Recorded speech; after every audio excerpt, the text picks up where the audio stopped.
Okay, greetings students. Today we are going to study about drug absorption, part of pharmacokinetics, and this is unit 2 of your course OP from as per new syllabus. So as I already told you that pharmacokinetics is the what the body does to the drug. जो body है आपकी वो drug के साथ में क्या क्या कर सकती है, इसको कहा जाता है फार्मेकोकाइनेटिक्स। ठीक है, तो बॉडी क्या क्या करती है इसको याद रखना है। ADME, absorption, distribution, metabolism and excretion. तो ये 4 स्टेप्स हैं जो मिलकर फार्माकोकाइनेटिक्स बनाते हैं। तो इस एक एक टॉपिक को हम सेपरेटली पढ़ेंगे। आज हम पढ़ने वाले हैं drug absorption. So this is Pooja Wagdi, और सॉरी मैंने थोड़ा डिले हो गया मुझे रिकॉर्ड करने में, just because I am busy in some conferences. पर अभी मैं रिकॉर्ड करके इसको आज ही अपलोड कर दूंगी, तो आप वहां जाके देख सकते हैं। एंड आई रिक्वेस्ट कि अगर आपकी कोई भी आपकी क्वेरी है, कुछ भी आप पॉजिटिव नेगेटिव कुछ भी आप कमेंट करना चाहते हैं, you can comment below the on the comment section. तो मैं उसको ज़रूर उसको रिप्लाई करूँगी, क्योंकि आपकी उन सब चीज़ों से मैं अपने आप को इम्प्रूव कर पाऊँगी। हो सकता है कि मेरा थोड़ा सा आवाज़ थोड़ा स्लो आता हो या फिर कुछ भी ऐसी प्रॉब्लम हो तो आप मुझे बता सकते हैं, तो I will improve myself. So let us begin with the first slide. So by the end of this presentation, you will be able to define what is drug absorption, explain different route of absorption, understand mechanism of drug transport, identify major absorption sites, discuss factors affecting drug absorption. So you will be able to understand all these things, right? तो अब आपको ये काफी अच्छे से देखना है, सुनना है, पढ़ना है इस चैप्टर के बारे में। So what is drug absorption? सबसे फर्स्ट चीज आती है व्हाट इज ड्रग एब्जॉर्प्शन। अब आपको इसकी डेफिनेशन को ऐसा नहीं आप याद किए जा रहे ऐसा नहीं, आप पहले समझिए फिर उसको पढ़िए। तो ड्रग एब्जॉर्प्शन क्या होता है, पहले मैं आपको बहुत सिंपल वर्ड में बता देती हूँ, फिर then I will read all of this. अगर आपने कोई भी टैबलेट ली है या आपने कोई भी जेल या कोई भी दवा अप्लाई करी है लोकली, या फिर आपने ओरली कोई दवा ली है, ठीक है, उसके बाद में क्या होता है कि डायरेक्ट वो ब्लड सर्कुलेशन में नहीं जाती है। ये मैंने आपको ऑलरेडी बता लिया है कि उसके लिए वो डायरेक्ट ब्लड सर्कुलेशन में नहीं जाती है। जब दवा अप्लाई की जाती है तो उसको सबसे पहले जो भी बायोलॉजिकल बैरियर्स हैं, मेम्ब्रेन्स हैं, उनको क्रॉस करना पड़ता है। उसको क्रॉस करने का एक मैकेनिज्म होता है, वो हम आगे पढ़ेंगे। उन बैरियर्स को क्रॉस करके ये वहां सबसे पहले वहां उस साइड पर जाती है जहां पर ड्रग का मेटाबॉलिज्म होता है। ठीक है, मेटाबॉलिज्म होने के बाद में वो ड्रग, उसके बाद में जो ड्रग मेटाबोलाइज हो चुकी है वो सिस्टमिक सर्कुलेशन में आ जाती है। जब ब्लड सिस्टमिक सर्कुलेशन में आती है तब इस पूरे प्रोसेस को कहा जाता है एब्जॉर्प्शन। अगर कोई ड्रग ऐसी है जो सिस्टमिक सर्कुलेशन में नहीं पहुंची है तो उसे एब्जॉर्प्शन नहीं कहा जाएगा, और कोई ड्रग ऐसी है जो डायरेक्टली किसी भी बैरियर को क्रॉस किए बिना डायरेक्ट सिस्टमिक सर्कुलेशन में आ गई है तो उसको भी एब्जॉर्प्शन नहीं कहा जाएगा। Example ivy. जब आईवी कोई भी ड्रग दी जाती है जो 100% बायो अवेलेबल होती है, उसका एब्जॉर्प्शन नहीं होता है। उसके पूरे प्रोसेस में एब्जॉर्प्शन नाम की स्टेज आती ही नहीं है, क्योंकि वो ड्रग हम डायरेक्टली कहाँ दे रहे हैं, सिस्टमिक सर्कुलेशन में दे रहे हैं। तो ये आपको याद रखना है। So let us go through the definition. The drug absorption is the process by which a drug moves from its site of administration into the bloodstream. A drug must first dissolve before it can be absorbed. The rate and extent of absorption determine the drug's bioavailability. वैसे तो मैं आपको बता चुकी हूँ कि rate and extent क्या होता है, फिर भी मैं आपको एक बार और एक्सप्लेन कर देती हूँ।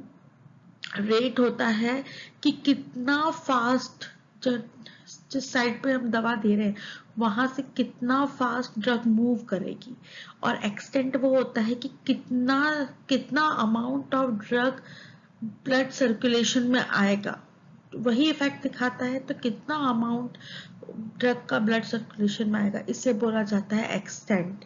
तो आपको क्लियर हो गई बात। व्हाट, तो ये दोनों चीजें अफेक्ट करती हैं एब्जॉर्प्शन को। व्हाट इज द रेट, ठीक है, रेट, ड्रग कितना फास्ट मूव कर रही है, और एंड द एक्सटेंट ऑफ कितना परसेंटेज है, कितना क्वांटिटी में ड्रग ब्लड सर्कुलेशन में पहुंची है, ठीक है। Then IV administration bypass absorption and provide 100% bioavailability, ठीक है। ये बात समझ में आ गई आपको? So there are some key concepts, ठीक है। तो फर्स्ट है the drug must dissolve form. एक तो ड्रग सॉलिड फॉर्म में नहीं होनी चाहिए, वो डिसॉल्व होनी चाहिए। अगर कोई टैबलेट फॉर्म में है तो वो पहले डिसइंटीग्रेट होगी, डिसॉल्व होगी, तब जाके वो अब्सॉर्ब हो पाएगी। सेकंड है रेट एंड एक्सटेंट, वो ऑलरेडी मैं आपको बता चुकी हूँ। देन आईवी इंजेक्शन का पता है कि आपको 100% बायोअवेलेबिलिटी होती है, तो उसका एब्सॉर्प्शन स्टेज आता ही नहीं है, ठीक है। उसके बाद में हम पढ़ेंगे टाइप्स ऑफ ड्रग एब्सॉर्प्शन, उसके रूट्स क्या क्या होते हैं। तो ऑलरेडी वैसे तो हमने पिछले चैप्टर में हम रूट्स पढ़ चुके हैं, तो फिर भी मैं आपको थोड़ा सा बता देती हूँ। जैसे कि ओरल रूट होता है, तो ओरल रूट है उसमें मोस्ट कॉमन रूट यही होता है, tablets and capsule. Drug goes through stomach and intestine subject to first pass effect in liver. Then sublingual, drug placed under the tongue, absorbed directly into the blood. Very rapid onset, bypass, first pass effect, and example is nitroglycerin for angina. Then buccal, drug placed between the cheek and gum, similar to sublingual, also bypass first pass metabolism. Then rectal, drug given as suppositories, useful when patient is vomiting or conscious और 50% bypass करता है, ठीक है। Then parental root में ivy है, जिसमें directly blood में चला जाता है, 100% बायो अवेलेबिलिटी होती है, no absorption step, fastest onset, use in emergency. Then intramuscular, injected into muscle, good absorption, can form depot, slow release. Example है इसका depot testosterone. Then subcutaneous, injected under skin, slower than IM, used for insulin and vaccine.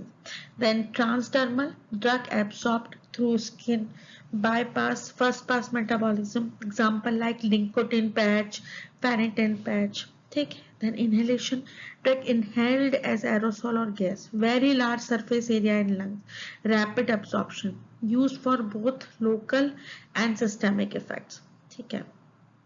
आपको कुछ चीज, एक चीज याद रखनी है कि routes that bypass first pass effect वो है sublingual, buccal, transdermal, IV, IM, rectal. Rectal में पार्शियल होता है, यानी कि 50% तो डायरेक्टली पहुंचेगा और 50% ऐसा है जिसको फर्स्ट पास मेटाबॉलिज्म के थ्रू पहुंचना पड़ेगा। So these are the frequently question जो एग्जाम में आपको पूछ लेते हैं, तो आपको ये चीजें याद रखनी होंगी। अब हम पढ़ने वाले हैं, पहले मैं आपको दिखा देती हूँ, ये पूरा है, पहले हम पढ़ लेते हैं, इसके बाद में मैं आपको ये दिखाऊंगी। आपको ध्यान रखना है कि जैसे कि सिंपल, कौन कौन सिंपल डिफ्यूजन है, ठीक है। सिंपल डिफ्यूजन है तो उसमें हायर ग्रेडियंट से लोअर ग्रेडियंट की तरफ आता है, तो आपको एनर्जी की रिक्वायरमेंट नहीं होती। देन चैनल के थ्रू होता है ट्रांसपोर्ट, ठीक है। देन कैरियर मीडिएटेड ट्रांसपोर्ट होती है कि कैरियर्स होते हैं, उन पर ड्रग फिट हो जाती है और वो कैरियर्स फिर ड्रग को ब्लड सर्कुलेशन में ले आते हैं, वो ट्रांसपोर्ट होता है, ठीक है। फिर होता है एक फैगोसाइटोसिस की, जो ड्रग है आपने दिया उसको फैगोसाइटोसिस कर लेती है और उसको ब्लड के अंदर ले आती है। आप देखिए अलग अलग टाइप, मैंने बताया जैसे माउथ है, माउथ का पीएच 6.8 होता है, तो न्यूट्रल और बेसिक ड्रग एब्जॉर्प्शन यहाँ हो जाएगा। देन लिवर है, वो प्राइम साइट है ही ड्रग एब्जॉर्प्शन की, मेटाबॉलिज्म की। उसके बाद में बाइल का पीएच होता है 7.8 to 8.6, तो रूट ऑफ जो भी एक्टिव सेक्रेशन है, एक्टिव सेक्रेशन ऑफ मेटाबोलाइट्स वहां पर होगा। देन लार्ज इंटेस्टाइन की पीएच होती है 6 to 6.8, तो absorption of all type of drugs पर लेजर अमाउंट में, पर ऑल टाइप ऑफ ड्रग्स का एब्जॉर्प्शन होगा यहाँ पर। देन स्टमक है, उसकी पीएच एसिडिक होता है तो 1 से 3 होती है, तो जितनी भी न्यूट्रल एंड एसिडिक ड्रग है उनका एब्जॉर्प्शन स्टमक में हो जाएगा। देन स्मॉल इंटेस्टाइन है तो उसका पीएच होता है 5 से लेके 7.5 की, तो मेजर साइट ऑफ एब्जॉर्प्शन है of all types of drug, और इसका सरफेस एरिया बहुत ज्यादा होता है स्मॉल इंटेस्टाइन का। तो कभी पूछा जाए कि अगर सबसे ज्यादा एब्जॉर्प्शन कौन से साइड पे होता है तो आपको लिखना है स्मॉल इंटेस्टाइन में होता है। देन रेक्टम, उसका पीएच देखिए है 6 to 8 तक, तो स्मॉलर सरफेस एरिया है तो एब्जॉर्प्शन होगा वैसे तो सारी ड्रग्स का, पर लेजर अमाउंट होगा, उसका कम अमाउंट होगा, तो सरफेस एरिया पे आपको समझ में आ गया, डिपेंड करता है। तो ये है सारी कहानी इन दोनों फोटोज की। चलिए देखते हैं mechanism of drug absorption. Now the question is, once the drug is at the site, how does it actually cross the biological map? एक बार अगर साइट पे आ गई तो अब वो कैसे क्रॉस करेगी? ठीक है, तो इसके लिए 6 मैकेनिज्म दिए हुए हैं। देन हम एक के बारे में डिटेल में पढ़ेंगे, पर फर्स्ट देख लेते हैं। सबसे पहले है पैसिव डिफ्यूजन। जो पैसिव डिफ्यूजन होता है इसमें एनर्जी की रिक्वायरमेंट नहीं होती, कैरियर की रिक्वायरमेंट। कैरियर का मतलब कि जैसे कि आप या तो अगर आपको घर जाना है तो या तो आप खुद से चल के चले जाएं पैसिव डिफ्यूजन पर, उसमें आपको एनर्जी लगेगी तो पैसिव हो नहीं सकता। ठीक है, मतलब आपको किसी चीज की जरूरत ना पड़े। और अगर आपको घर से आपने ऑटो ले लिया घर जाने के लिए तो ऑटो आपका क्या हो गया, कैरियर हो गया। तो उस तरह से कैरियर, तो पैसिव डिफ्यूजन में कैरियर की जरूरत नहीं होती, एनर्जी की जरूरत नहीं होती। और most common high to low concentration ये चलता है, जहां पर हाई कंसंट्रेशन है ड्रग की वहां से लो कंसंट्रेशन पे ऑटोमेटिकली मूवमेंट होता है। ठीक है, और ये मोस्टली होता है लिपिड सॉल्युबल ड्रग्स। ऐसी ड्रग जो लिपिड में सॉल्युबल होती हैं उनका मोस्टली पैसिव डिफ्यूजन होता है। ठीक है, सेकंड है फैसिलिटेटेड डिफ्यूजन। इसके अंदर भी एनर्जी की रिक्वायरमेंट नहीं होती, कैरियर चाहिए। और कैरियर इसमें मोस्टली प्रोटीन होते हैं, जो प्रोटीन पे ड्रग बाइंड हुई, प्रोटीन ने ड्रग को साइड पे पहुंचा दिया। जब और अगर सारे प्रोटीन्स ऑक्यूपाइड हो गए ड्रग से तो और ड्रग एब्जॉर्ब नहीं होगी। फिर जब वो वापस कैरियर जब पुरानी ड्रग को छोड़ आएंगे अपनी जगह पे, जब वो खाली हो जाएंगे तब वो नई ड्रग को अपने साथ लेंगे, एब्जॉर्ब करेंगे और फिर छोड़ के जाएंगे। तो इसमें सैचुरेशन आ जाता है। ठीक है, देन एक्टिव ट्रांसपोर्ट। तो एक्टिव ट्रांसपोर्ट के अंदर डेफिनेटली एक्टिव लिखा है तो आपको उसको एक्टिव रखने के लिए एनर्जी की रिक्वायरमेंट रहेगी, कैरियर इसमें भी चाहिए। ये move against gradient.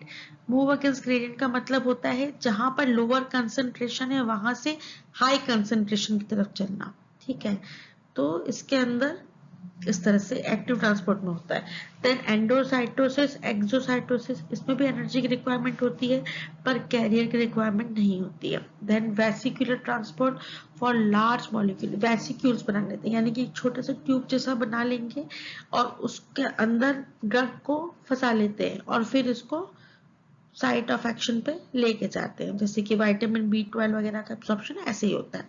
Then ion pair transport, इसमें भी एनर्जी की रिक्वायरमेंट नहीं होती, कैरियर की रिक्वायरमेंट नहीं होती। जो आयनाइज्ड ड्रग पेयर्स हैं, ठीक है, उनका डिफ्यूज एज न्यूट्रल कॉम्प्लेक्स। ठीक है, देन पोर फिल्ट्रेशन, जो मेम्ब्रेन होती है उसमें पोर्स होते हैं छोटे छोटे, ठीक, छेद होते हैं छोटे छोटे, जो हम ऐसे तो नहीं दिख सकते पर होते हैं। तो उसके थ्रू जो भी ड्रग 100 डाल्टन से, जिस डाल्टन इसका यूनिट है, 100 डाल्टन से कम साइज की होगी वो पोर्ट ट्रांसपोर्ट के थ्रू ट्रांसफर हो जाएगी।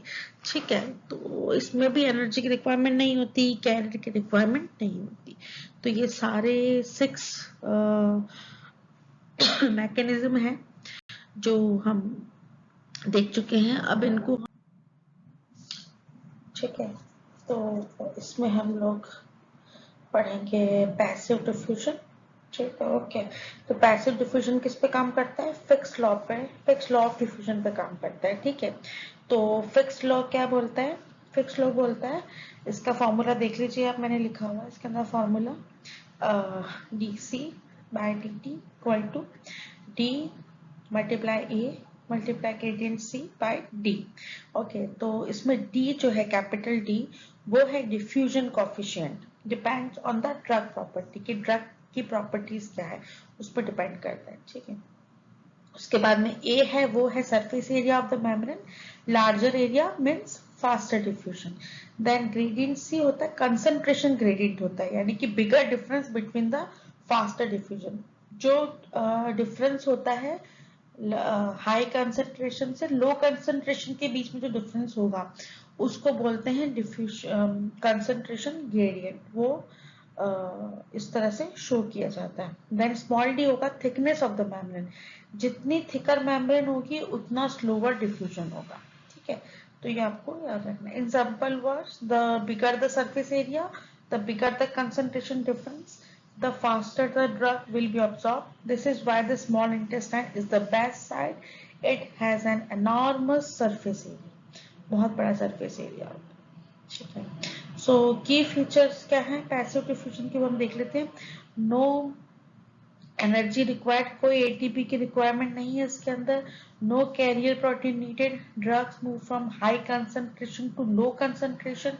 ओनली द अनआयनाइज्ड यानी uncharged form of the drug crosses और इजीली, जो आयनाइज ना हो, उन पे कोई चार्ज ना हो, ऐसी ड्रग इजीली क्रॉस कर लेती हैं मेम्ब्रेन को। The more lipid soluble the drug the faster it crosses, जितना लिपिड सॉल्युबल ड्रग होगी उतना जल्दी फास्ट मेम्ब्रेन को क्रॉस कर पाएगी। This accounts for absorption of the majority of the drug. Then pH and drug absorption, ये भी देख लेते हैं, क्रिटिकल रूल होता है। This is very important concept. A drug exist in two form, एक होता है आयनाइज्ड फॉर्म यानी उसपे कोई चार्ज हो, और एक होता है अनआयनाइज्ड फॉर्म जिसपे कोई चार्ज ना हो। Only the un-ionised form crosses the membrane. ठीक है, whether a drug is ionized or unionized depend on the pH of the environment and the drugs पीके, ये मैंने बताया था, ड्रग पीके कितना एसिडिक है उस पर डिपेंड करता है। ठीक है, तो रूल है वीक एसिड ड्रग, जो वीक एसिड ड्रग्स हैं वो मोस्टली अनआयनाइज होती हैं इन एसिडिक एनवायरनमेंट के अंदर। जैसे कि स्टमक हो गया, स्टमक का पीएच कितना होता है 1 से 3 होता है। ठीक है, तो वहां पर एब्जॉर्ब होंगे जो वीक एसिड ड्रग्स हैं और जो अनआयनाइज हैं। इसी तरह से दूसरा रूल क्या है कि जो वीक बेस ड्रग्स हैं, ठीक है, वो भी अनआयनाइज्ड होंगी इन एल्केनाइन एनवायरनमेंट। तो एसिडिक एनवायरनमेंट में जो वीक एसिड ड्रग्स हैं वो अनआयनाइज्ड होंगी, और जो एल्कलाइन एनवायरनमेंट है उसके अंदर वीक बेस ड्रग अनआयनाइज्ड होंगी। और इसकी साइट ऑफ एब्जॉर्प्शन क्या क्या होगा, जैसे इंटेस्टाइन हो गया जहां का पीएच कितना होता है, बेसिक होता है 5 to 7 के बीच में। Small absorbed in small intestine. ठीक है, acid in acid, base in base. Acidic drug absorb in acidic stomach and basic drug absorb in basic intestine. तो ये आपको उस तरीके से याद रखना है। ठीक है, अब देखिए थोड़ा एक टेबल देख लेते हैं हम लोग ये वाला। द वीक एसिड जिसका pKa ऑलमोस्ट कितना हो 4 हो, तो मोस्टली अनआयनाइज्ड होती है। ठीक है, तो वो कहाँ पर एब्सॉर्ब होंगी, स्टमक में अच्छे तरीके से, और इंटेस्टाइन में वो कम एब्सॉर्ब हो पाएंगी। और बेस्ट अब्सॉर्प्शन कहाँ होगा उनका, स्टमक में। और इसके एग्जांपल्स क्या क्या हैं, एस्पिरिन, वारफेरिन। ठीक है, फिर वीक बेस ड्रग जिनका पीकेए कितना हो ऑलमोस्ट 9। ठीक है, 9 से ज्यादा नहीं होना चाहिए। मोस्टली आयनाइज्ड होंगी ये, और पुअर होंगी, mostly poor ionised, mostly un-ionised. ठीक है, कहाँ पर इंटेस्टाइन में क्या होंगी, अनआयनाइज्ड हो जाएंगी, क्योंकि वहां पर मीडियम कैसा है, बेसिक मीडियम है, तो वहां पर ही अनआयनाइज्ड रहेंगी। और इसका ऑब्वियसली जब साइट ऑफ एब्जॉर्प्शन इंटेस्टाइन रहेगा, और इसके एग्जांपल है मॉर्फिन और डायजेपाम। देन उसके बाद में जो न्यूट्रल ड्रग्स हैं वो स्टमक में भी एब्जॉर्ब हो जाएंगी, इंटेस्टाइन में भी एब्जॉर्ब हो जाएंगी, दोनों में एब्जॉर्ब हो जाएंगी। ठीक है, और इसके एग्जांपल है इथेनॉल और क्लोरोफॉर्म। ठीक है, तो इस तरीके से आपको ये याद रखना है कि कौन सी ड्रग कहाँ पर एब्जॉर्ब होती है। चलिए next slide. Okay, so facilitated diffusion क्या होता है, facilitated diffusion is similar to passive diffusion in one way, एक तरीके से वैसा ही होता है। ठीक है, the drug still moves from high to low concentration, वैसे ही चलती है, meaning it moves down hill, मतलब ऊपर से नीचे। जहां पर हाई कंसंट्रेशन है वहां से जहां पर उसका लो कंसंट्रेशन होगा वहां की तरफ चलेगी। But it needs a carrier protein too, so उसको क्या चाहिए इसके लिए, कैरियर प्रोटीन चाहिए इसके अंदर, ठीक है। Needs a carrier protein but no energy, energy की रिक्वायरमेंट नहीं रहती फैसिलिटेटेड डिफ्यूजन के अंदर। Drug still moves from high to low concentration, it is saturable, the carriers can get full at high doses, the system is overwhelmed। अब क्या होता है कि हमारे पास में बहुत सारे कैरियर्स हैं, ठीक है। कैरियर्स हैं, मान लीजिए ये मैंने बता दिया एक कैरियर, ठीक है। यहाँ पर एक प्रोटीन कैरियर लगा हुआ है, यहाँ पर एक प्रोटीन कैरियर लगा हुआ है, अलग अलग टाइप अलग अलग शेप के हो सकते हैं। यहाँ पर एक प्रोटीन कैरियर लगा हुआ है, यहाँ पर एक लगा हुआ है, ऐसे खूब सारे लगे हुए हैं, ठीक है। अब इधर भी लगा देते हैं, ठीक है, ये लगा दिया। अब जो ड्रग आती है, एक ड्रग ने इसको ऑक्यूपाई कर लिया, एक ड्रग ने इसको ऑक्यूपाई कर लिया, एक ड्रग ने इसको ऑक्यूपाई कर लिया, एक और ड्रग आई उसने इसको कर लिया ऑक्यूपाई, एक ड्रग आई उसने इसको कर लिया, एक और ड्रग आई उसने इसको ऑक्यूपाई। अब देखिए जितने भी कैरियर प्रोटीन्स थे वो सारे ऑक्यूपाई हो गए ड्रग से, ठीक है। अब जब तक ये कैरियर प्रोटीन दोबारा खाली नहीं होते और ड्रग का एब्जॉर्प्शन नहीं हो सकता, तो इसके लिए ये बात आप ये ध्यान रखेंगे कि फैसिलिटेटेड डिफ्यूजन भी पैसिव डिफ्यूजन जैसा ही होता है, पर इसमें एनर्जी की रिक्वायरमेंट तो नहीं होती, पर इसमें रिक्वायरमेंट होती है प्रोटीन कैरियर्स की। और कैरियर्स जो हैं वो उसके जो अमाउंट है वो फिक्स है, ठीक है। तो फिक्स अमाउंट जब पूरा ऑक्यूपाइड हो जाएगा ड्रग से, तो वो और ड्रग को अब्सॉर्ब करना बंद कर देगा। फिर जब वो जो कैरियर्स है वो खाली होंगे, जो उसने प्रीवियसली जो ड्रग अपने साथ बाइंड कर लिया उसको जब वो रिलीज कर देंगे तब वो खाली होंगे, फिर वो वापस से नए ड्रग को एब्जॉर्ब करेंगे। तो इसका मैकेनिज्म ऐसा होता है। चलिए हम उसको हटा देते हैं, ठीक है। आपको कुछ कंफ्यूजन हो, कोई डाउट हो तो मैं आपको बार बार बता रही हूँ, कमेंट करके पूछ सकते हैं, क्योंकि मुझे प्री रिकॉर्डेड वीडियो में ये पता लगाना कि किसको क्या प्रॉब्लम आ रही है बड़ा मुश्किल होता है, इसलिए आप पूछेंगे तो ज्यादा अच्छा रहेगा, ठीक है। तो और इसके बारे में हम क्या पता कर सकते हैं, कैन बी कम्पीटिटिवली इनहिबिटेड, ठीक है। Another drug can compete for the same carrier. अब क्योंकि कैरियर कम है, ठीक है, पोस्ट तो कम है, पढ़ने वाले बहुत सारे हैं, अप्लाई बहुत सारे लोगों ने किया है, नीट का एग्जाम में सीट्स बहुत कम है, अप्लाई बहुत सारे लोगों ने किया है, तो कंपटीशन ज्यादा होगा, क्योंकि जो पहले नंबर पे आएगा, जो ज्यादा मार्क्स लाएगा वो सीट को ऑक्यूपाई कर लेगा, तो जो पीछे रह जाने वाले लोग हैं उनको सीट नहीं मिल पाएगी।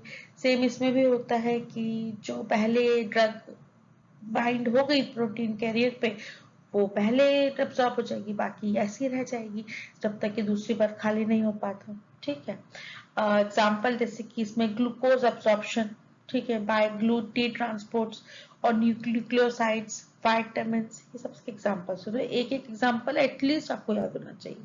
Then active transport, active transport नाम से ही पता चल रहा है एक्टिव है, तो हमको क्या करेगा, इसको चाहिए इसको ये अगेंस्ट द कंसंट्रेशन ग्रेडियंट चलता है, इट मींस ये लोअर कंसंट्रेशन से हायर कंसंट्रेशन की तरफ चलेगा।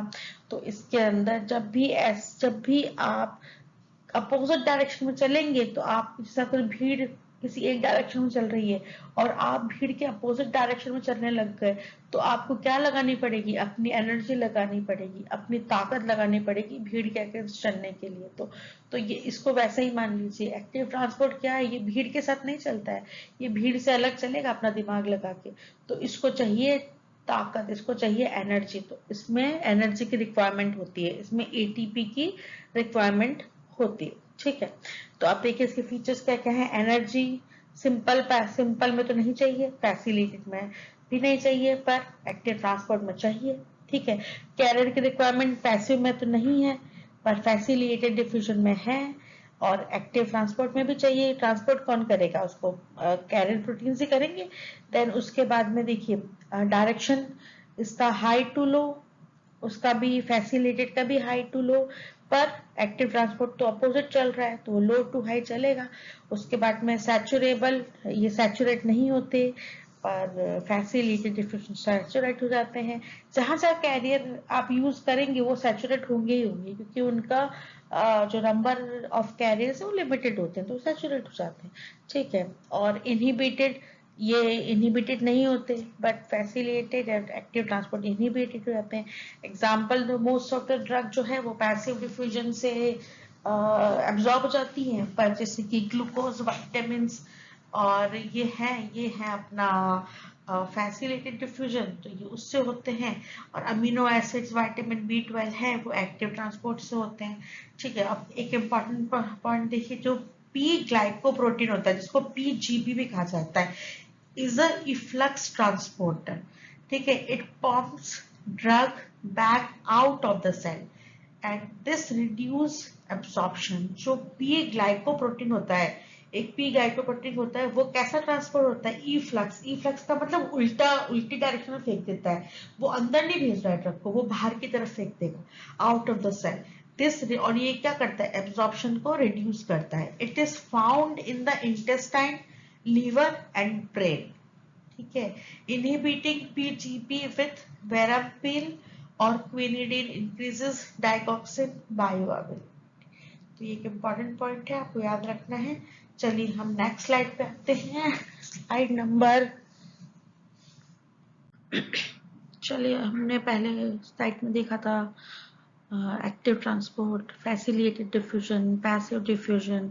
और जो एक्टिव ट्रांसपोर्ट है उसके अंदर तो एनर्जी की रिक्वायरमेंट थी, और जो फैसिलिटेटेड डिफ्यूजन है, क्योंकि डिफ्यूजन है तो डिफ्यूजन में ऑब्वियसली हाई कंसंट्रेशन से लोअर कंसंट्रेशन की तरफ ड्रग चलेगी, तो एनर्जी की रिक्वायरमेंट तो नहीं होगी। पर फैसिलिटेटेड वर्ड आया है, इट मीन्स उसको कुछ ना कुछ कैरियर चाहिए जो ड्रग को कैरी कर सके और कैरी करके फिर अंदर ले जा सके। ठीक है, तो ये हो गया। अब नेक्स्ट हमारा आता है एंडोसाइटोसिस, एक्सोसाइटोसिस एंड एब्जॉर्प्शन। ठीक है, तो इसमें क्या होता है, जो एंडोसाइटोसिस होता है वो भी 2 टाइप का होता है।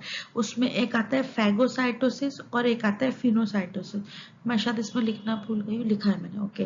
Phagocytosis and pinocytosis. ठीक है, तो एंडोसाइटोसिस तो होता है, एंडो का मतलब अंदर लेना, कि सेल मेम्ब्रेन है वो इस तरीके से, उसके जो आउटर सेल है वो ऐसा फोल्ड बनाएगी, फोल्ड करके एक वेसिकल बनाएगी, ड्रग को अपने अंदर कवर करेगी, and that vesicle take the drug and come into the site जहां पर उसको जाना है। ठीक है, वो आ जाएगा। उसके बाद exocytosis, the word itself explain itself like exo, यानी कि बाहर की तरफ निकलना। तो कोई भी मटेरियल है जिसको साइटोप्लाज्म से that want to the come outside of the cell, तो वो वेसिकल है, वो वेसिकल जाके सेल मेम्ब्रेन में लगेगा और सेल मेम्ब्रेन उसको खोल देगी, उसको बाहर जाके, तो आउटसाइड ऑफ द सेल वो चला जाएगा। देन एब्जॉर्प्शन है, एब्जॉर्प्शन तो कैरियर के थ्रू हो सकता है। ठीक है, साइटोप्लाज्म में आ सकता है। Specialize process where the cell और organism take in useful substance from the environment, जो भी यूजफुल सब्सटेंस है वो एनवायरनमेंट से ले लें और साइटोप्लाज्म में लेके आ जाए।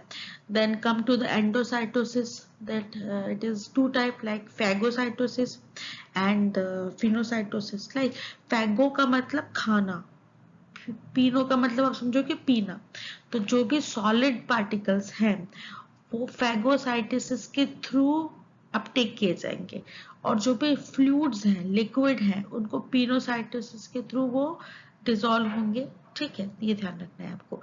फैगोसाइटिस में से कोई बैक्टीरिया आ गया, कोई फूड पार्टिकल है, तो वो फैगोसाइटिस में जाएगा। बाकी जो भी फ्लूइड्स हैं वो फिनोसाइटोसिस।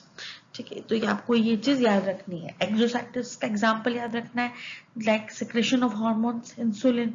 And example of the absorption इसका है ग्लूकोज, अमीनो एसिड्स, जो भी यूजफुल सब्सटेंस है इन द एनवायरनमेंट उसको एब्जॉर्ब कर लेना। ठीक है, तो वो एब्जॉर्ब कर लेते हैं। चलिए नेक्स्ट स्लाइड पे आते हैं।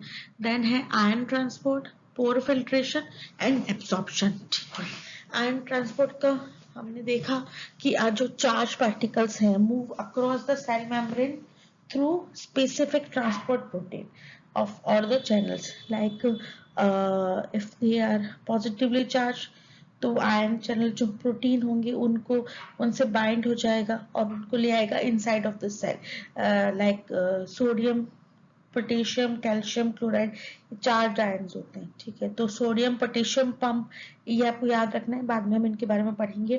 तो एक्टिव ट्रांसपोर्ट होता है sodium potassium pump, then ion channel जिसमें कैल्शियम और पोटेशियम का होगा, देन को ट्रांसपोर्ट जैसे symport, antiport, then maintenance of cell potential and pH को बनाए रखने के लिए भी आयन ट्रांसपोर्ट किया जाता है। तो उसमें 2 तो काफी इंपॉर्टेंट होते हैं, सोडियम पोटेशियम पंप ये बहुत इंपॉर्टेंट है, देन आयन चैनल ये भी बहुत इंपॉर्टेंट है।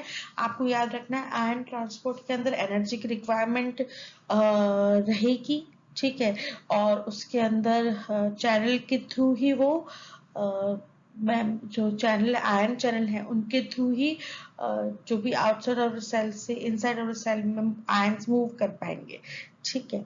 ये आपके इसके अंदर क्या, देन आता है पोर फिल्ट्रेशन, ये पैसिव मूवमेंट होता है थ्रू द पोर्स, पोर्स होते हैं मैम उसके थ्रू होता है, ठीक है।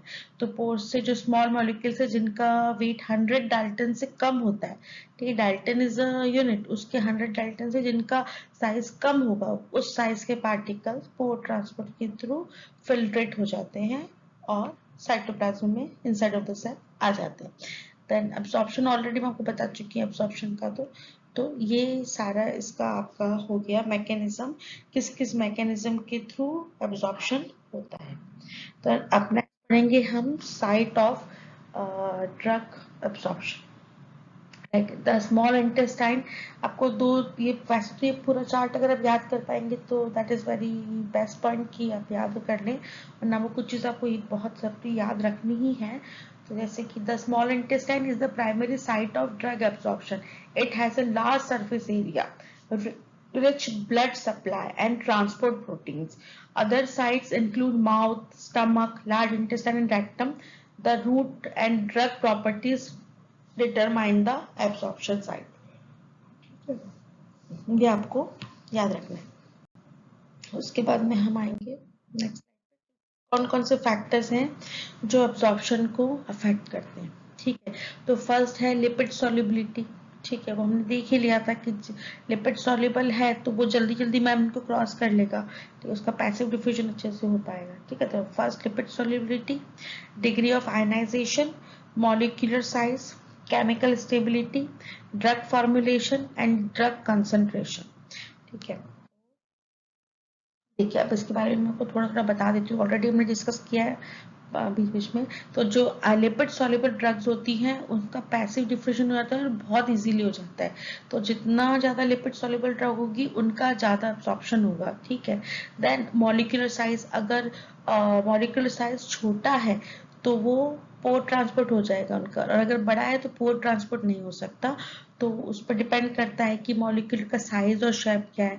जैसे very large molecules use endocytosis, ठीक है, तो एंडोसाइटोसिस होगा उनका, एंडोसाइटिस के थ्रू वेसिकल में आएंगे और फिर उनका ट्रांसपोर्ट हो जाएगा। तो जो लार्जर मॉलिक्यूल्स हैं उनका कैरियर मीडिएटेड ट्रांसपोर्ट होता है, लाइक वो they are going to attach on carrier some protein carrier, then उसका फिर एब्जॉर्प्शन होगा।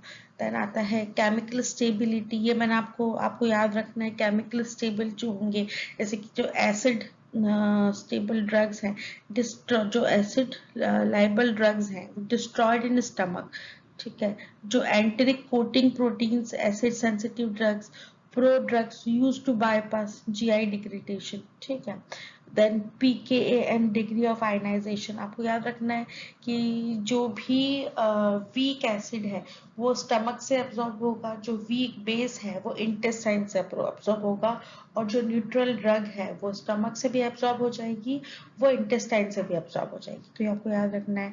Then formulation factor, disintegration and dissolution rate क्या है, ठीक है। टैबलेट अगर कैप्सूल आप ले रहे हैं तो उनकी वो रेट क्या है, तो उस पर डिपेंड करता है एब्जॉर्प्शन जल्दी होगा कम होगा। पार्टिकल साइज अगर जितनी छोटी है एब्जॉर्प्शन उतना ज्यादा बढ़ेगा, ठीक है। और एक्सिपिएंट कोटिंग, क्रिस्टल फॉर्म, वो किस तरीके से हम ड्रग दे रहे हैं, किस फॉर्म में दे रहे हैं, उस पर डिपेंड करता है कि ड्रग का एब्जॉर्प्शन कैसे होगा। देन ड्रग कंसंट्रेशन है, लाइक हायर कंसंट्रेशन से लोअर कंसंट्रेशन की तरफ मूव कर रही है, then it uses passive diffusion, और फैसिलिटेटेड डिफ्यूजन में आपको कैरियर की जरूरत पड़ जाएगी। देन अगर वो लोअर कंसंट्रेशन से हायर कंसंट्रेशन की तरफ जा रही है तो आपको एक्टिव ट्रांसपोर्ट चाहिए। तो ये सारे फैक्टर्स हैं जो आपको याद रखने हैं, ठीक है। देन कुछ जो फैक्टर्स हैं physiological and patient related factors है वो हम देखते हैं। उसमें आता है गैस्ट्रिक पीएच। गैस्ट्रिक पीएच क्या है, ठीक है, गैस्ट्रिक एम्पटिंग है या नहीं है, ठीक है। फिर जीआई मोटिलिटी कितना है, ब्लड फ्लो कैसा है, फूड इंटरेक्शन कुछ है या नहीं है, एज क्या है, डिजीज कंडीशन क्या है। तो changes in these factors can increase और डिक्रीज द ड्रग एब्जॉर्प्शन। इसके बारे में थोड़ा देख लेते हैं। जैसे कि अगर किसी में पीएच ज्यादा है तो जो बेसिक ड्रग है वो अच्छे से एब्जॉर्ब हो पाएंगी और एसिडिक ड्रग एब्जॉर्ब नहीं हो पाएंगी, ठीक है। जैसे कि अगर ब्लड फ्लो कम है तो एब्जॉर्प्शन भी कम हो जाएगा, ठीक है। ब्लड फ्लो ज्यादा है तो एब्जॉर्प्शन ज्यादा हो जाएगा।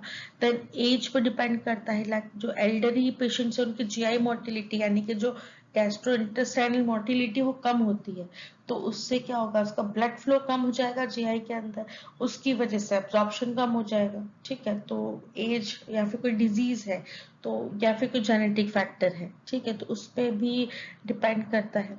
उसके बाद में जीआई मोटिलिटी मैंने आपको बता ही दिया कि जितनी ज्यादा मोटिलिटी होगी एब्जॉर्प्शन टाइम जो है उतना, डायरिया है, अगर मोटिलिटी ज्यादा है तो बहुत कम टाइम के लिए जो ड्रग है वो रह पाएगी द साइट ऑफ एब्जॉर्प्शन, तो वो एब्जॉर्ब हो ही नहीं पाएगी जल्दी से, तो उसकी बायो अवेलेबिलिटी भी कम हो जाएगी। तो बहुत स्लो भी नहीं होना चाहिए, बहुत फास्ट भी होना नहीं चाहिए, ये मीडिएटेड उसका एब्जॉर्प्शन होना चाहिए, तो एब्जॉर्प्शन उसका अच्छा होता है। Then food and drug interaction की, ऐसा कुछ फूड आप खा रहे हैं जो ड्रग के साथ में इंटरेक्ट होकर उसका एब्जॉर्प्शन कम कर रहा है, लाइक अगर आप कैल्शियम ले रहे हैं और उसको आपने किसके साथ में ले लिया, जो भी चिलेट टेट्रासाइक्लिन्स के साथ में ले लिया कैल्शियम या फिर मिल्क, तो वो एब्जॉर्प्शन को कम कर देगा। तो ये फैक्टर्स भी बहुत इफेक्ट करते हैं। रूट ऑफ एडमिनिस्ट्रेशन क्या है, लाइक आईवी है तो उसमें एब्जॉर्प्शन स्टेप आती ही नहीं है, तो वो तो 100% बायो अवेलेबल है, ठीक है। देन आईएम और सबक्यूटेनियस है तो जनरली गुड एब्जॉर्प्शन होता है। देन सबलिंगुअल ट्रांसडर्मल तो वो bypass first pass metabolism, and rectal वो पार्शियल फर्स्ट पास मेटाबॉलिज्म, ठीक है। समरी देख लेते हैं इसकी।